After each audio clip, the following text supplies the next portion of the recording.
reglas que se utilizan para nombrarlas, para nombrar a estas enzimas.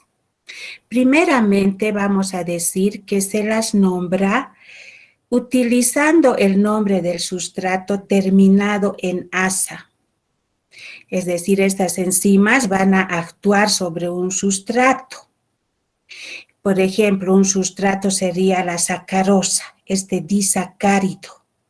Y la enzima que va a actuar sobre esta sacarosa es la sacarasa.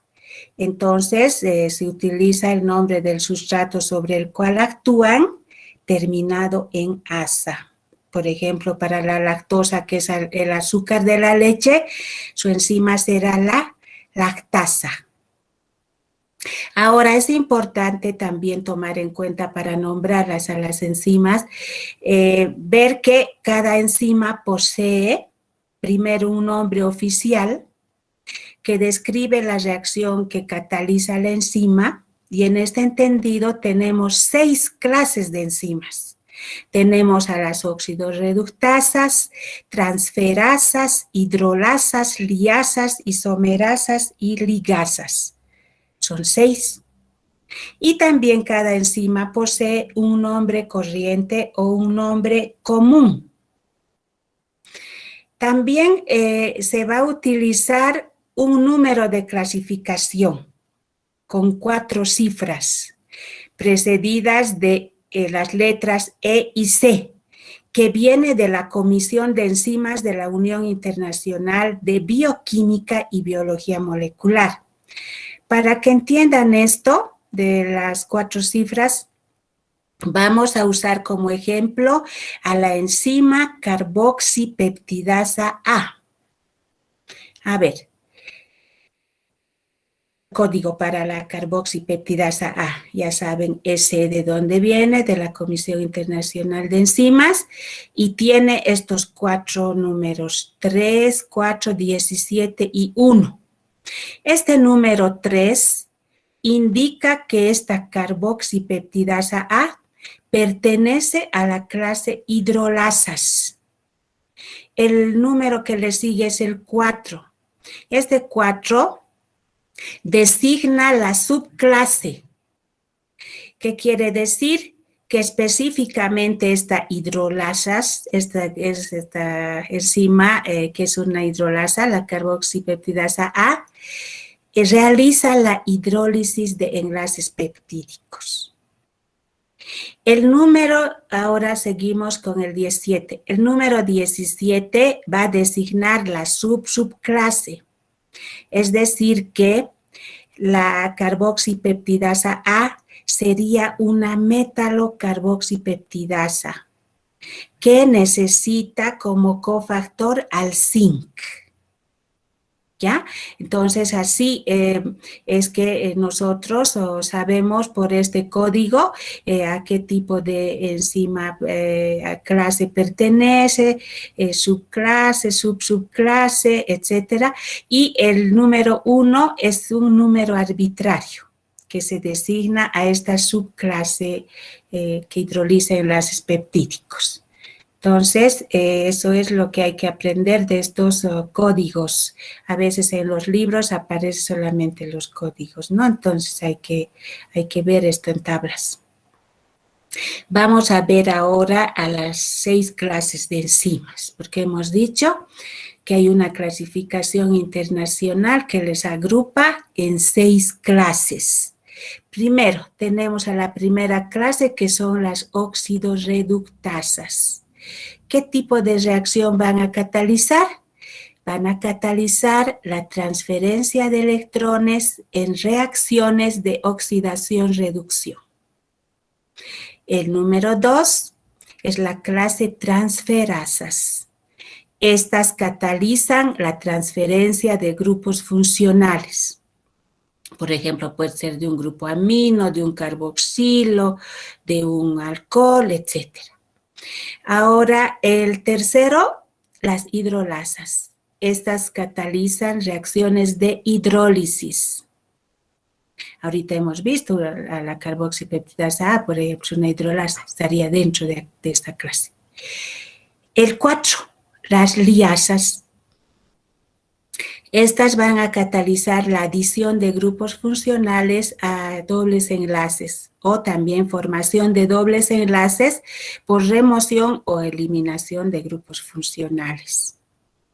La 5, clase número 5, isomerasas. ¿Qué reacción catalizan? Catalizan la transferencia de grupos funcionales entre moléculas para formar isómeros, de ahí su nombre, ¿no? Isomerasas. Y por último tenemos a las ligasas, la 6ª clase. Estas van a catalizar la formación de enlaces carbono-carbono, carbono-azufre, carbono-oxígeno, carbono-nitrógeno. Esto por reacciones acopladas a la hidrólisis del ATP. Ahora vamos a ver cómo es que estas enzimas catalizan las reacciones. Primeramente vamos a tomar un ejemplo de una reacción química, fíjense, acá tenemos los reactivos y los productos, ¿no es cierto? Tenemos como reactivos AB y CD.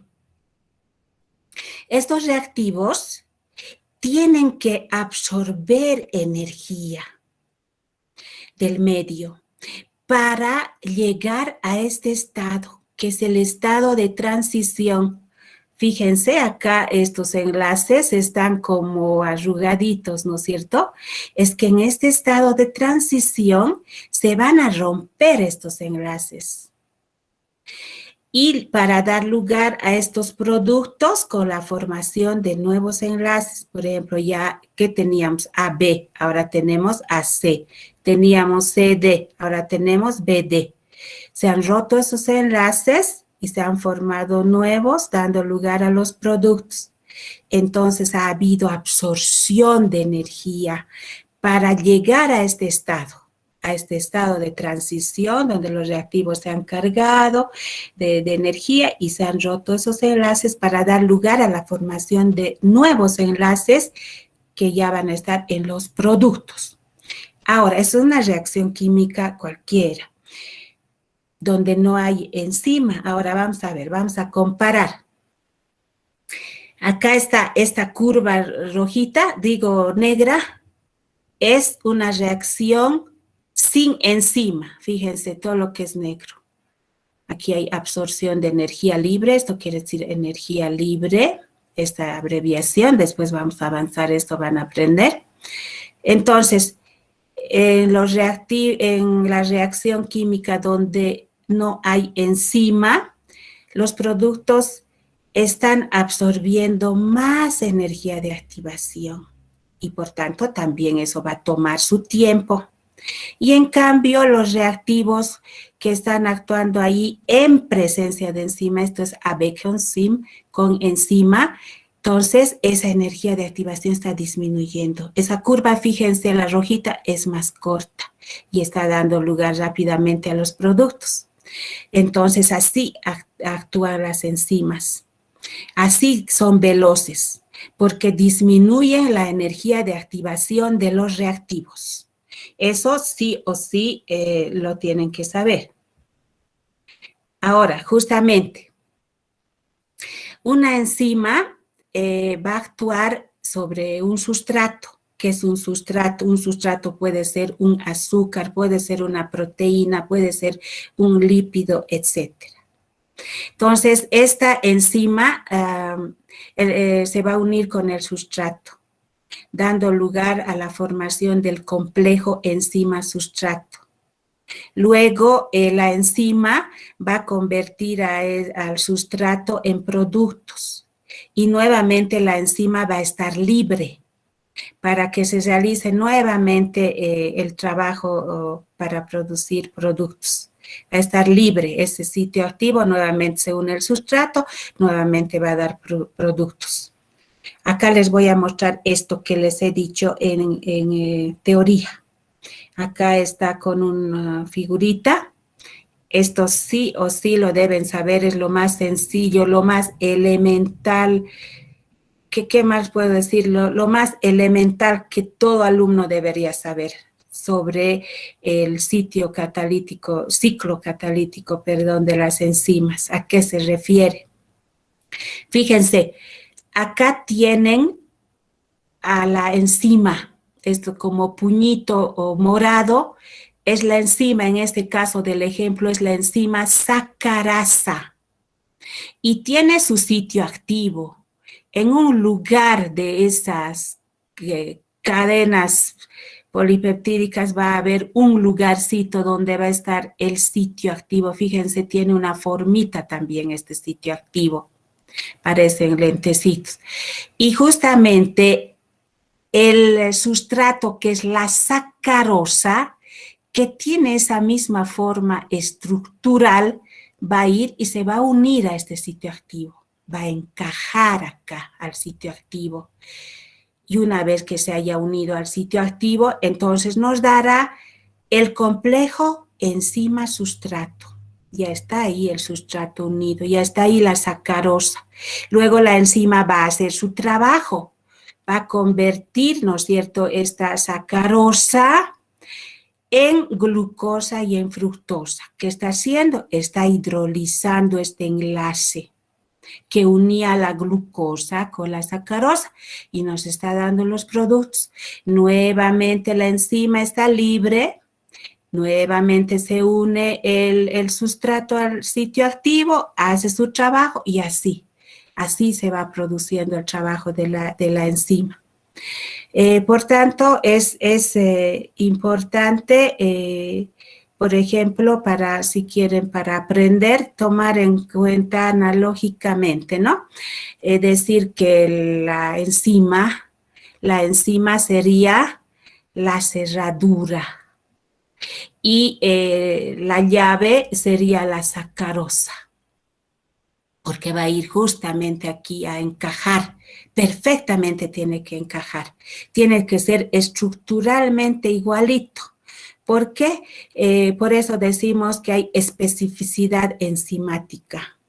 Para cada sustrato hay una enzima. Fíjense acá, por ejemplo, si yo le quiero encajar aquí a una lactosa, no va a entrar, porque esto va a ser diferente. Entonces, por eso hay especificidad enzimática. Cada sustrato tiene una enzima. Entonces, no se olviden de eso. Esto que les he dicho, o por si acaso también les he escrito acá, ¿no es cierto? Para que ustedes puedan, para poder aprender bien, volver a leer esa enzima. Entonces, de este ciclo catalítico, ¿cuál sería la ecuación? Sería esta. Tenemos a la enzima más el sustrato, nos da el complejo enzima-sustrato, luego se producen los productos y la enzima nuevamente queda libre, se va a unir nuevamente al sustrato, va a dar el complejo enzima-sustrato, los productos nuevamente libre, etc. Eso es lo que, digamos, tienen que aprender. Ahora, acá en cinética enzimática no vamos a profundizar, aunque uno peca de simplista, pero sin embargo ustedes no tienen las bases suficientes de física ni de matemáticas como cálculo, por ejemplo, mínimamente cálculo 1, física, y no entienden. Muchas veces yo he arado en el mar. Entonces, sí, por lo menos tienen que saber qué es cinética enzimática. Eso sí. Cinética en sí, ¿qué es? Es el estudio de la velocidad de las reacciones, ¿no es cierto? Y el estudio de la velocidad de reacciones catalizadas por enzimas se denomina cinética enzimática. Ahora acá vamos a tener que ver velocidad. ¿Qué significa velocidad? Acá, por ejemplo, ustedes tienen un reactivo A que está dando lugar a la formación de un producto P. Este reactivo A va a ir disminuyendo para dar lugar a la aparición del producto. Entonces decimos que B es igual a la cantidad de reactivo A que desaparece en una unidad de tiempo concreta y por tanto será igual a la cantidad de producto que va a aparecer en un tiempo concreto. Se va a transformar ese reactivo en producto. Y esta es la ecuación.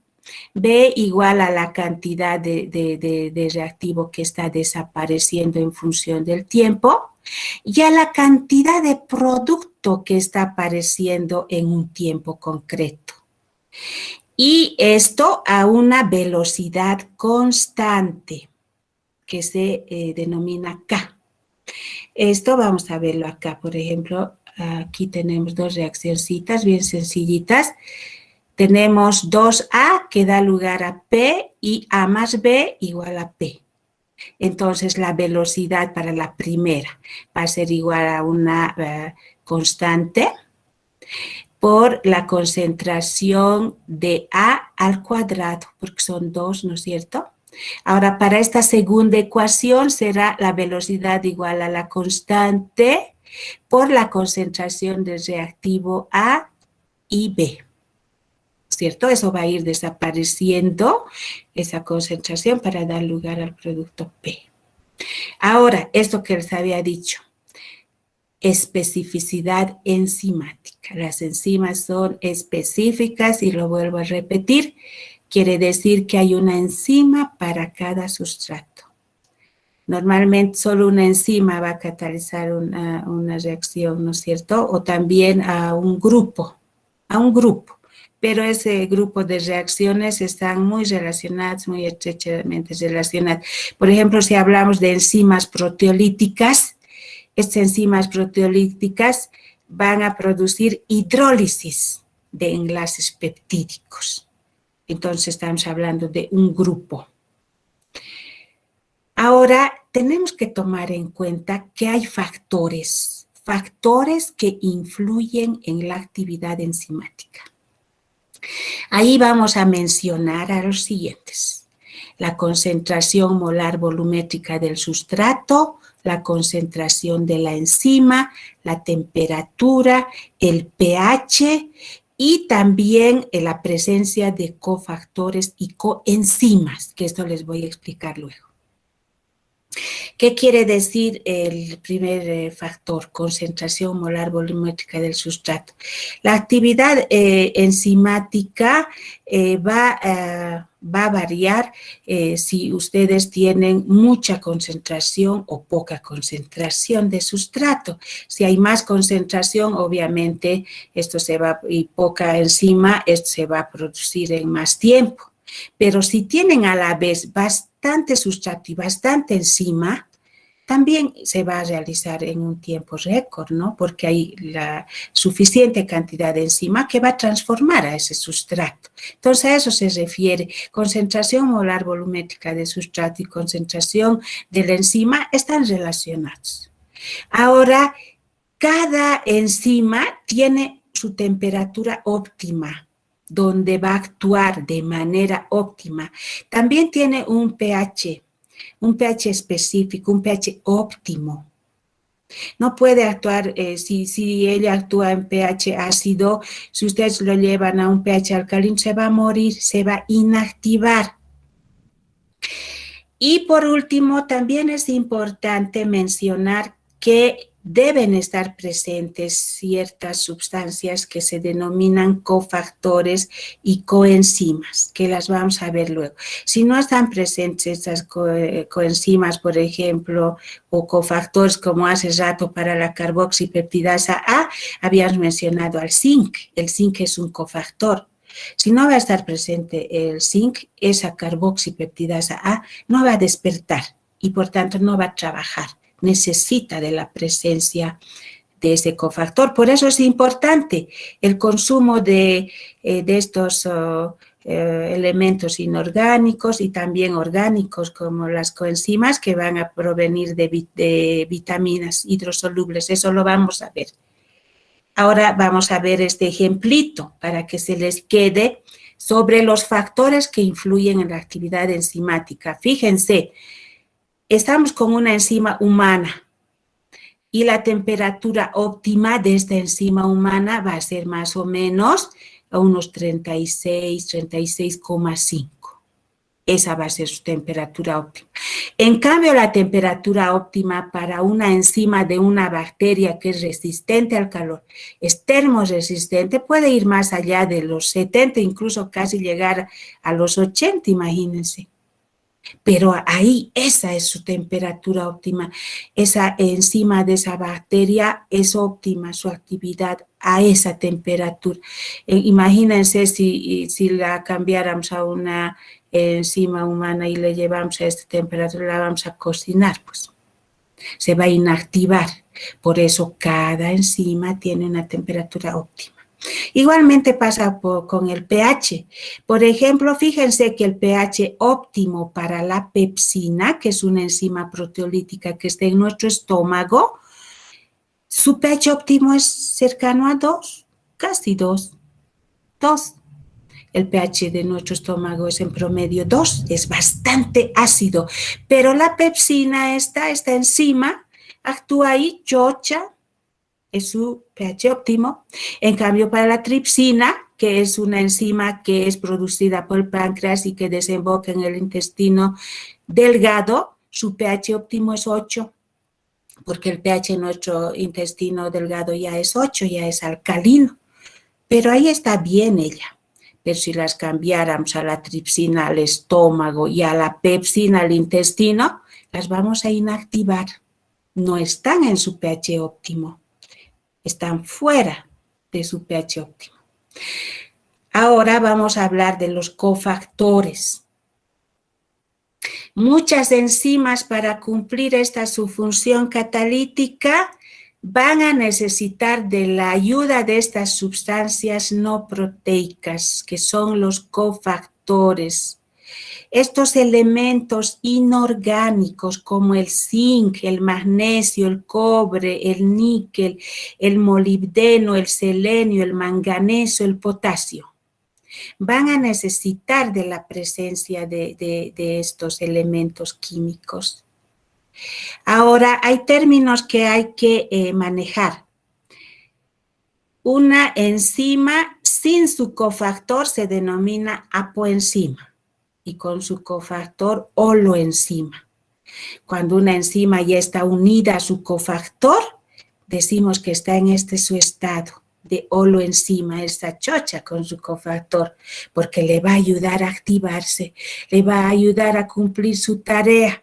De lo contrario, la pobre enzima va a estar dormida, no va a poder trabajar. Entonces, por eso el consumo de todos estos elementos que hemos mencionado es imprescindible, porque de lo contrario el metabolismo pues se perturba. Por eso también tenemos que consumir vitaminas, esa es su función.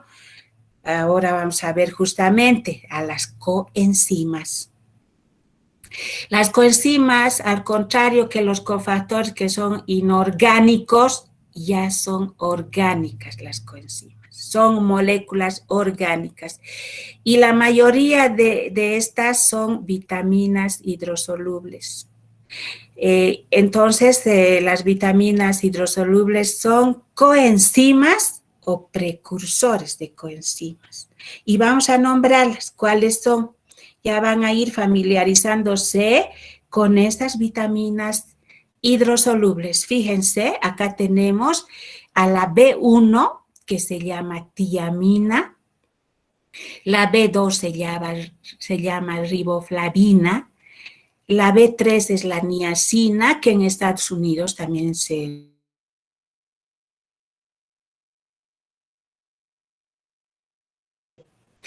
La B5 es el ácido pantoténico, la B6 es la piridoxina, la B8 es la biotina, la B9 es el ácido fólico y la B12 la cianocobalamina. Ahora vamos a ver qué coenzimas forman estas vitaminas hidrosolubles que hemos mencionado. A ver, la primera, la tiamina, nos va a formar dos coenzimas.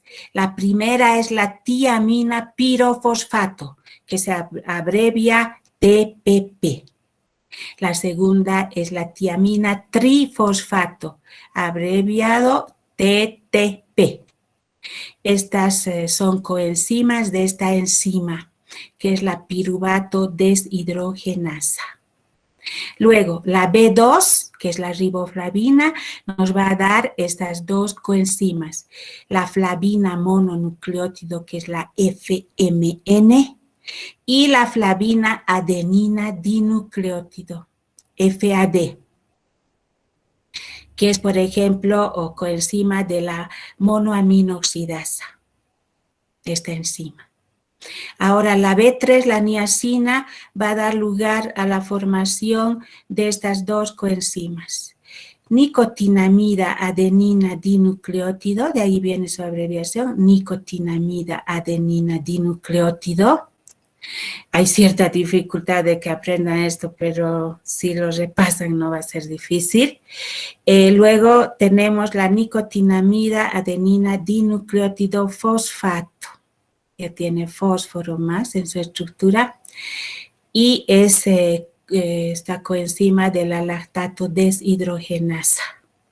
Luego el B5, que es el ácido pantoténico, nos va a dar lugar a la formación de la coenzima A, que se abrevia así, CoA. Y de la Acyl Carrier Protein, que es la ACP. ¿Ya? Y son coenzimas de la acetil coenzima A carboxilasa.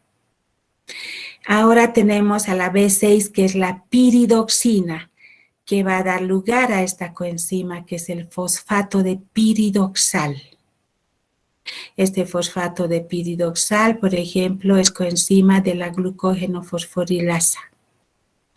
Y también hemos visto que es coenzima del ácido delta-aminolebulínico cuando se forman los anillos pirólicos para la formación de la hemoglobina. También tenemos este fosfato de piridoxal, por tanto, participa en la formación de la hemoglobina. Y es importante, imagínense, entonces, si no hay B6, no estaríamos teniendo bien esa reacción. Ahora tenemos a la B8, la biotina, que va a formar la biotinil amino monofosfato, adenina monofosfato, que es coenzima de la piruvato carboxilasa. La B9, el ácido fólico, que es muy importante, nos va a dar como coenzimas a los tetrahidrofolatos y puede ser coenzima de la timidato sintasa. Y por último tenemos a la cianocobalamina, que es una vitamina muy importante, muy importante, y principalmente está en fuentes de origen animal. Y ahí vamos a tener a las coenzimas metilcobalamina y adenosylcobalamina. Entonces, esto sí, este cuadrito lo tienen que saber.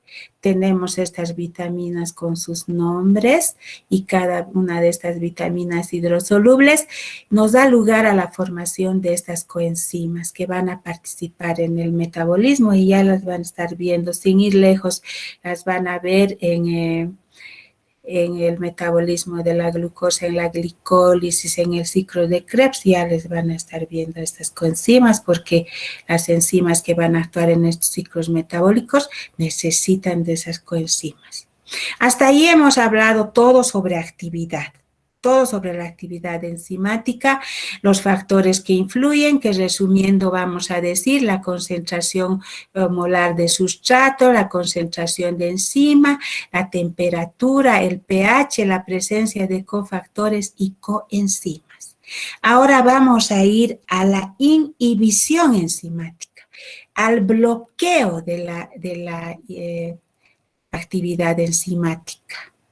Y ahí vamos a recordar que las enzimas tienen un sitio activo, ¿no es cierto? Donde va a ir a encajar perfectamente el sustrato. Ahí está la enzima con su sitio activo y el sustrato.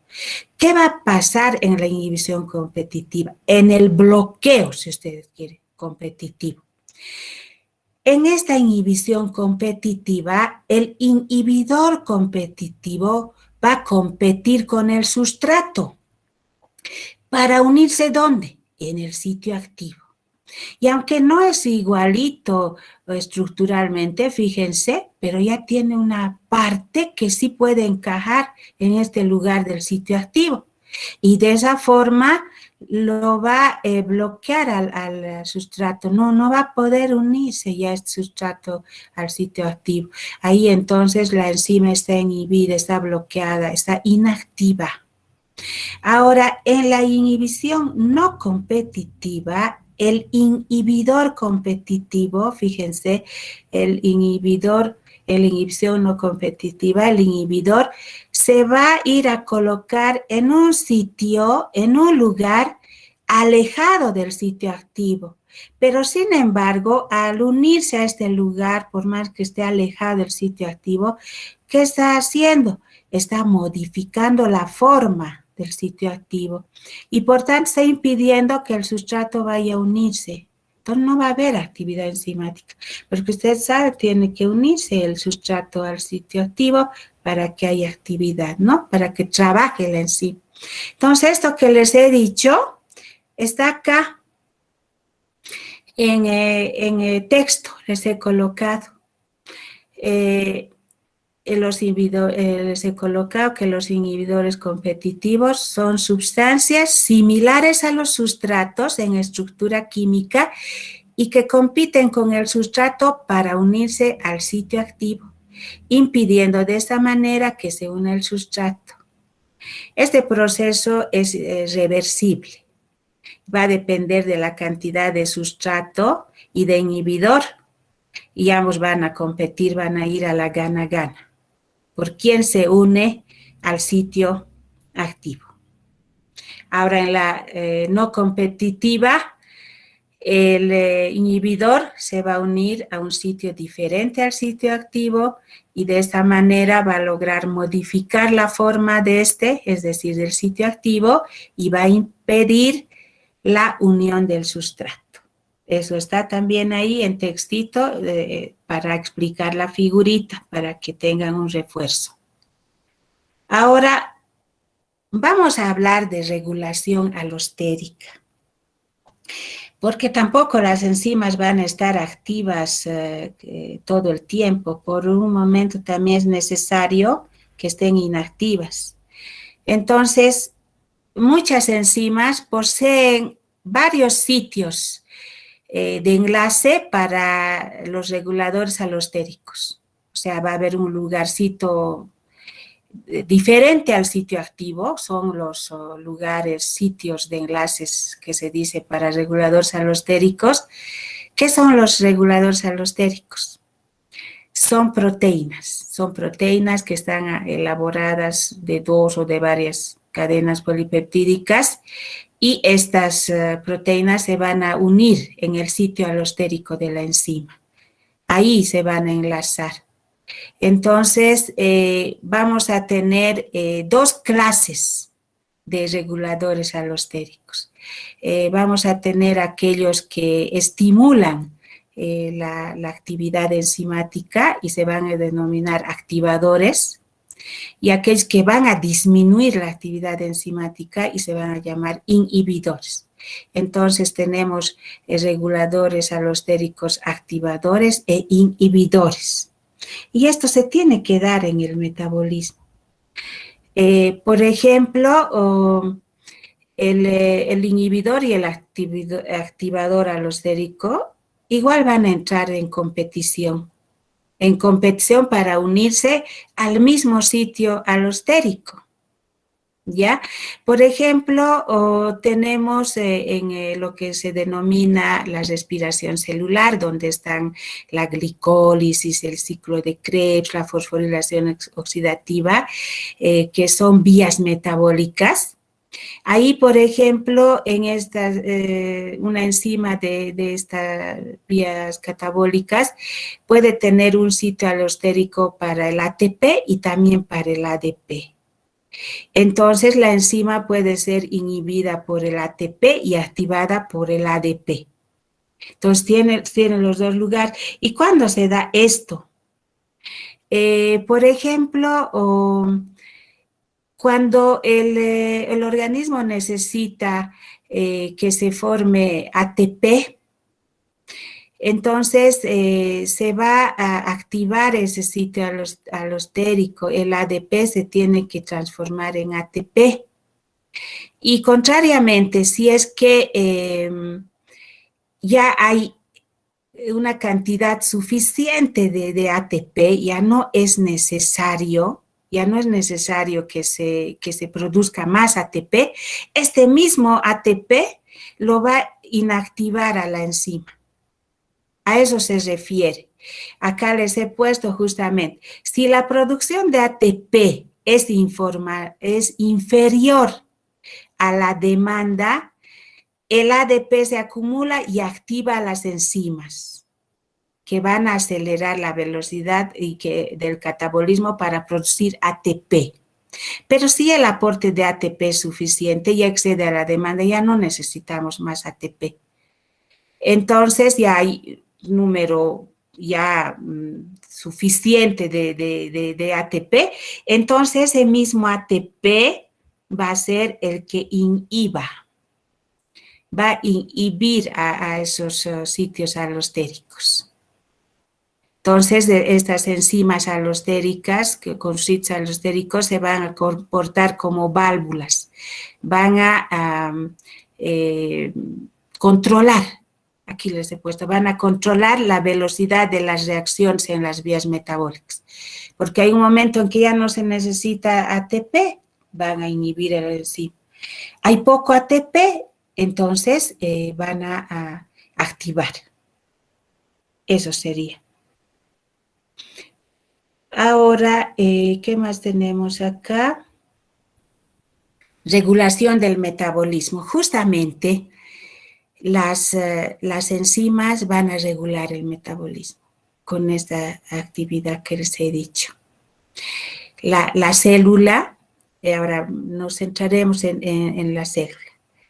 A la célula va a ingresar materia o sustrato por las vías metabólicas, con ayuda de las enzimas. Por ejemplo, la glucosa va a entrar a la célula y se va a catabolizar para formar ATP. Ahí van a actuar muchas enzimas. Hay 10 etapas que se dan en la degradación de la glucosa. Entonces, esas enzimas van a activarse para formar ATP. Y también esas enzimas pueden inactivarse si ya hay mucho ATP. Entonces, las enzimas van a funcionar como semáforos de luces rojas, verdes y amarillas. Y esto va a hacer que no haya embotellamientos, que todo esto circule, ¿no es cierto? Imagínense la ciudad. La ciudad tiene calles, tiene avenidas y tiene semáforos. En el luz roja, ¿no es cierto? Los carros van a parar, nosotros vamos a pasar, luz verde, los carros pasan, nosotros tenemos que esperar. Igualmente así, entonces las enzimas si se activan, se abre el ciclo metabólico, por ejemplo, se abre la glicólisis para producción de ATP y si hay mucho ATP se cierra, ya no necesitamos esa glucosa, por favor guárdelo en forma de glucógeno, en músculo, en hígado, cuando haga falta ATP lo vamos a retirar de ahí. Eso es lo que hacen las enzimas. Entonces, de esta manera, están regulando las necesidades y los aportes metabólicos. Así, de esa manera se van a evitar carencias y también excesos de sustancias químicas, ¿no es cierto? En ese sentido van a estudiar esta parte. Porque imagínense, si no estarían ahí las enzimas para regular el metabolismo. Si se abre simultáneamente vías catabólicas y anabólicas, sería todo un desorden químico irreversible. Por ejemplo, acá está en rojito. Si una sustancia sería sintetizada por una vía y al mismo tiempo degradada por otra. No, pues no tiene que ser así, ¿no es cierto? Todo este funcionamiento de cada vía metabólica es rigurosamente regulado y es regulado por medio de la actividad enzimática, que nos está asegurando la apertura o el cierre de las diferentes vías metabólicas. Acá ya estamos adelantando un poco sobre lo que es el metabolismo y esta parte es muy importante porque la presencia de enzimas en el metabolismo es muy, muy importante. Eso por favor van a siempre captar de esa manera, que son muy importantes las enzimas. Ahora vamos a hablar de retroinhibición. Justamente tiene lugar cuando el mismo producto que se ha producido en una vía metabólica es inhibidor de una de las enzimas de la vía. Aquí les he puesto para que entiendan. Por ejemplo, tenemos una vía metabólica donde se sintetiza isoleucina a partir de treonina. Ustedes saben, estos dos son aminoácidos, isoleucina y treonina. Son dos aminoácidos. Entonces, fíjense, la isoleucina se puede sintetizar, la treonina se puede sintetizar a partir de isoleucina y lo hace en 5 etapas. Y en cada una de 5 etapas interviene una enzima que tiene que catalizar la transformación gradual de esa isoleucina hasta llegar a treonina. Ahora, creo que he dicho al revés. Es síntesis de isoleucina a partir de treonina. Cuando ya hay suficiente cantidad de isoleucina, esta misma isoleucina, que sería el producto, va a inhibir a la primera enzima en la primera etapa. Entonces, eso es retroinhibición. Es el producto que está inhibiendo a la primera enzima, entonces ya no se va a abrir ese ciclo metabólico, chicos. Se está inhibiendo. Aquí estamos hablando de inhibición. Ahora, esto es también muy importante mencionarlo, que las enzimas van a catalizar la conversión de energía. Por ejemplo, en la fotosíntesis, la energía lumínica se puede convertir en energía química. Esa energía química, por ejemplo, que es el almidón, es una energía potencial que luego se va a convertir en ATP. Ese ATP va a permitir que la célula realice trabajo de transporte, trabajo de síntesis, etc. ¿No es cierto? Entonces son las enzimas que van a ayudar a esa conversión de una forma de energía a otra forma de energía. En la respiración celular, que está comprendida por la glicólisis, el ciclo de Krebs, la fosforilación oxidativa, esa energía que va a contener nuestros alimentos, por ejemplo, esa glucosa, esa glucosa es energía química, se va a transformar en ATP. Esa energía potencial se está transformando en energía de movimiento. Ese ATP va a dar lugar a la producción de trabajo en nuestras células. Y en general, para concluir, decimos que las vías anabólicas y catabólicas están mediadas por células. Anabólico se refiere a la síntesis de algo y catabólico a la degradación, ya sea que la célula tenga que fabricarnos, por ejemplo, anticuerpos o tenga que producirnos ATP a partir de la glucosa, siempre va a necesitar de enzimas. Bueno, chicos, entonces esta es la lección de enzimas que ustedes tienen ya que estar estudiando, ¿no es cierto?, para el último repaso, para el primer parcial, evidentemente. Va a ser el cuarto repaso, chicos. Entonces, eso ya ustedes